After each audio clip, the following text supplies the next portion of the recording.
Good morning friends. मैं doctor Sandeep Kumar Mishra, MS Ayurveda general surgeon. आज last video में हमने बात करी थी फिस्टुला या भगंदर के बारे में। आज हम लोग बात करेंगे पाइल्स, हेमोरॉइड्स या बवासीर के बारे में। पाइल्स बेसिकली लैट्रिन के रास्ते या गुदा द्वार में जो एनल कुशंस होते हैं, जब वो बल्ज करके नीचे की तरफ आने लगते हैं तो उसी को हम लोग पाइल्स के नाम से जानते हैं। इसमें कुछ मांसपेशियों का पार्ट होता है, कुछ ब्लड वेसल्स होती हैं और ये पूरा एक मास टाइप से बना के इसको पाइल मास बताते हैं। वो बाहर की तरफ आने लगता है या बल्ज करने लगता है। सिम्टम्स की बात करें तो पाइल्स के पेशेंट में कई बार ब्लीडिंग होती भी है, कई बार ब्लीडिंग नहीं भी होती। तो ब्लीडिंग पाइल्स या नॉन ब्लीडिंग पाइल्स की तरह से प्रेजेंट करते हैं। इसमें जो ब्लड आता है वो अधिकतर ब्राइट रेड कलर का आता है। तो और दूसरा कुछ मस्से पाए जाते हैं जो लैट्रिन के पास पैसेज को ऑब्स्ट्रक्ट करते हैं। ये दो मेन सिम्टम्स इसमें होते हैं। कभी कभी जब पाइल्स के मस्सों में थ्रोम्बोसिस हो जाती है तो पेन भी देखने को मिलता है। फिर टाइप्स की बात करें तो दो टाइप्स से है, एक इंटरनल पाइल्स और एक्सटर्नल पाइल्स। इंटरनल पाइल्स गुदा द्वार के अंदर पाए जाते हैं जो म्यूकोजल रेड कलर के होते हैं, और एक्सटर्नल पाइल्स गुदा द्वार के बाहर लटके रहते हैं जो स्किन के कलर के होते हैं। और कई बार ये दोनों ज़्यादा बड़े हो जाते हैं तो इंटरनल एक्सटर्नल कंबाइंड फॉर्म में मिलते हैं। दूसरी तरह से हम देखें तो इसकी 4 ग्रेडिंग की गई है। Grade 1 piles, grade 2, grade 3 and grade 4। Grade 1 piles हम तब बोलेंगे जब पाइल्स के मस्से लैट्रिन के रास्ते के अंदर ही हैं, गुदा एनल वल्स के अंदर हैं और बाहर नहीं आ रहे हैं, वहीं पे ब्लीडिंग हो रही है वहीं से। ग्रेड 2 के पाइल मास क्या होते हैं, वो स्टूल पास करते समय बाहर आते हैं लेकिन स्टूल पास करने के बाद अपने आप अंदर चले जाते हैं।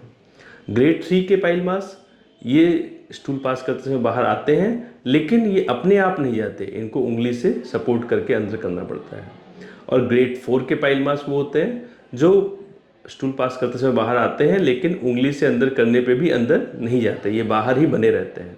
तो इस टाइप से हमने देखा 4 ग्रेडिंग होती है। अब हम बात करते हैं कि कैसे इनको मैनेज करेंगे। तो इसके ट्रीटमेंट मोडालिटी में हम लोग पहले कंजर्वेटिव मैनेजमेंट करते हैं। अगर स्टार्टिंग में पेशेंट आता है हमारे पास तो हम लोग उसको मेडिसिन से मैनेज करने का प्रयास करते हैं ग्रेड 1 या ग्रेड 2 के हेमोरॉइड्स में, पाइल्स में। लेकिन अगर ग्रेड 3 या ग्रेड 4 के मस्से हैं, बड़े मस्से हैं, ज़्यादा ब्लीड कर रहे हैं, तब फिर हम सर्जरी के लिए प्लान करते हैं। सर्जिकल मोडालिटी में देखें तो हमारे पास कई टेक्निक्स एंड मेथड्स हैं।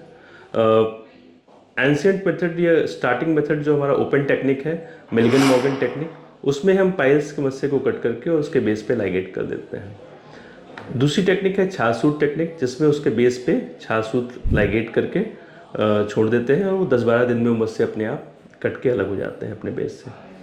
फिर नई मोडालिटी है लेज़र ट्रीटमेंट। लेज़र ट्रीटमेंट में लेज़र फाइबर्स उसके अंदर इंसर्ट करके लेज़र एनर्जी वहाँ डिस्चार्ज करते हैं, जिससे वो pile mass on table he shrink करने लगता है और श्रिंक हो जाता है। तो ये कुछ ट्रीटमेंट मोडालिटीज़ हैं जिससे हम पाइल्स के मस्से से निजात पा सकते हैं। अब हम बात करेंगे एक मिथ की कि क्या दवाओं से पाइल्स सही हो सकता है।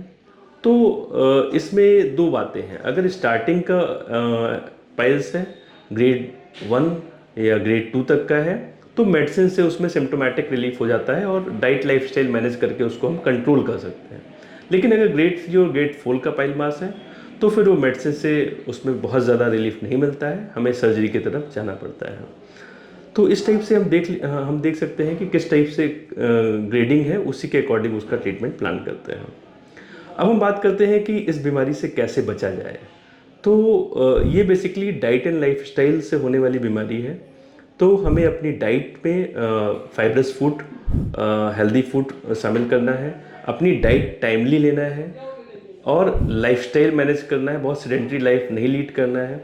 मॉर्निंग वॉक, इवनिंग वॉक, कुछ योगासन प्राणायाम वगैरह शामिल करने हैं और adequate quantity of water intake करना है। हमें भरपूर पानी पीना है, लगभग 3 से 4 लीटर पानी पीना है, जिससे हमारे स्टूल पास होने में कोई दिक्कत ना आए। तो अगर इन सारी बातों का ख्याल रखेंगे तो आप भी हेमोरॉइड्स या पाइल्स से बच सकते हैं। Thank you.